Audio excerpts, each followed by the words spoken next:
How does addiction manifest itself differently in high achieving professionals compared to what we typically see or portrayed in the media? Oh, that's a good question. I've worked with both professionals and a lot of high net worth families and their children. And it's a very different process, especially when someone has a lot of money to fund their addiction. First of all, I find that they're able to hide it a lot longer, but ultimately, family and other people know, and including employers and fellow employees, or even employees of management, that something's not right. Like things start not adding up right.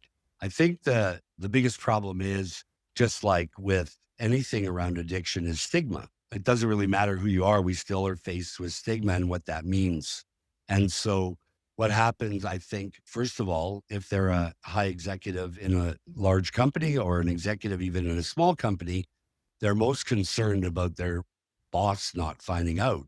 And ultimately, often, even if when I'm working with people and suggest that maybe treatment or some time away for detox is a necessary component for their treatment modality or their treatment plan, very often they're very insecure about making a jump into that space because of what, their boss or other people think. I've always said addiction's like body odor. It's like addicts and alcoholics are always the last to know they stink.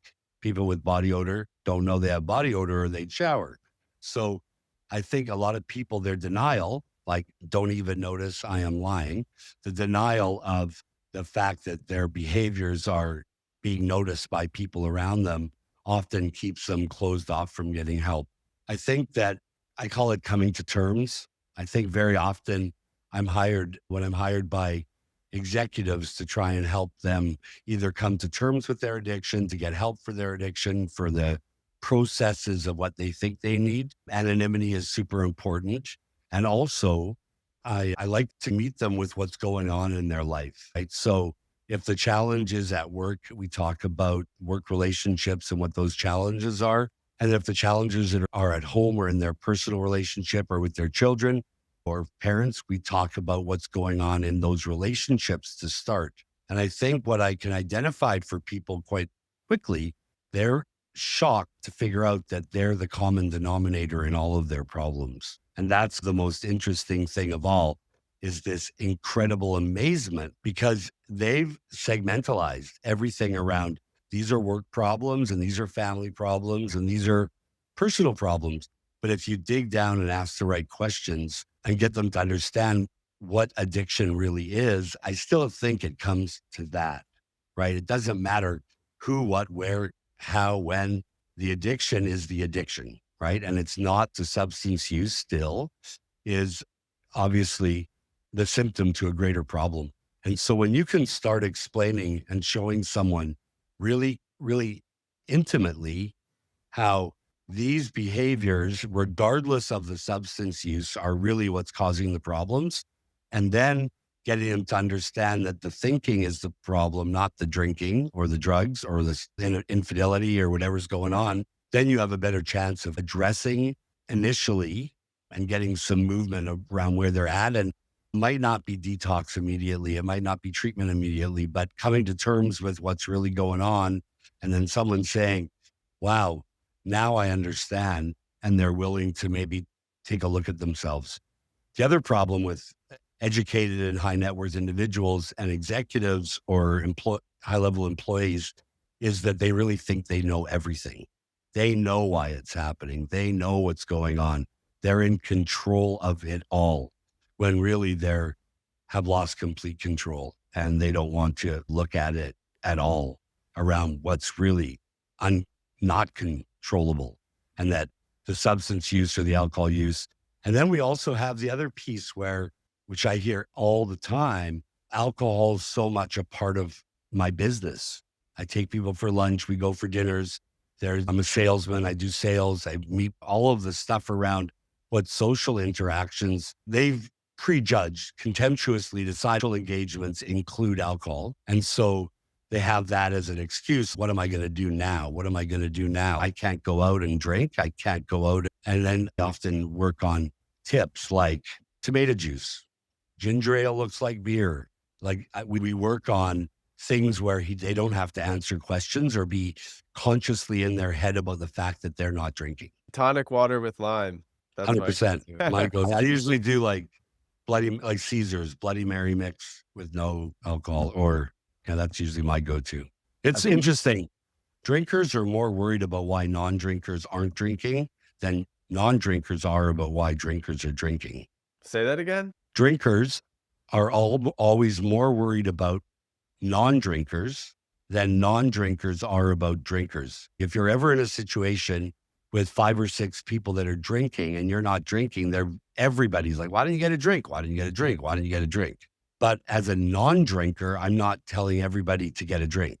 Yeah, exactly. I think that's a great suggestion. When I first got sober and was still working my corporate job, happy hour was just a big part of the culture, and it would almost seem weird if you weren't going to happy hour so often. Almost, is he not a team player? Does he have something going on at home? And when in fact I was sober and doing well, but just didn't want to necessarily be around that environment. But starting to go to happy hours, eventually feeling comfortable with some time in sobriety and not feeling tempted, not having the desire to use. I think that was when I was like, "Okay, I think I can socially be a part of these happy hours." Thank God I lost the desire to use. But you have to remember that the real truth around the whole thing is social anxiety. So most of us that end up in recovery, me for sure, and mostly everybody I've ever worked with, if you investigate and do some like really good, deep questioning around what their definition of anxiety is, or really social anxiety, like in kindergarten, I was anxious. I was just always anxious.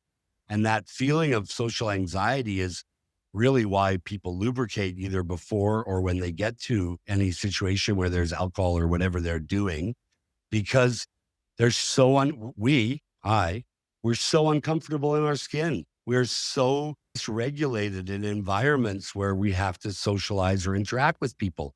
We're very contemptuous and judgmental around the whole place, put ourselves in places where we can be in control or safe. And so a lot of the problem is really eliminating the social anxiety. Why we drink, we eliminate the social anxiety. I said to a kid yesterday, he was talking about body image and looks and how it affects him and not wanting to go to a party and a bunch of stuff around that. And I was like, so when you have a couple drinks, are you all of a sudden taller, better looking, and more muscular? And he smirked, right? All of those fears that are his thinking, all those fears of his kind of can go away with a couple drinks. And then he becomes funny and the life of the party. And it really stems from self-thinking, or we talked about it at one time, like obsession, constant thought of self. I don't think we have addiction. We have obsession, constant thought of self. Like it's so clear to me and clearer than ever. I watched a very interesting podcast the other day, and I don't usually watch Oprah Winfrey's podcast, but she had the guy on that wrote the book, How to Change Your Mind. That's pretty mainstream for the psychedelic world, right? For Oprah to be talking about psychedelics now with people and their use. They talked about spirituality, something that Oprah's talked about for a really long time, really talked about it, really. And with addiction and alcoholism, we have a mental, physical, emotional, and spiritual problem ultimately that really has, after we resolve the emotional, physical, and psychological problems a little bit, really only a basis or an answer around spirituality. But that is such a turnoff, and everybody has so many contemptuous and prejudicial ideas of what the term spirituality means.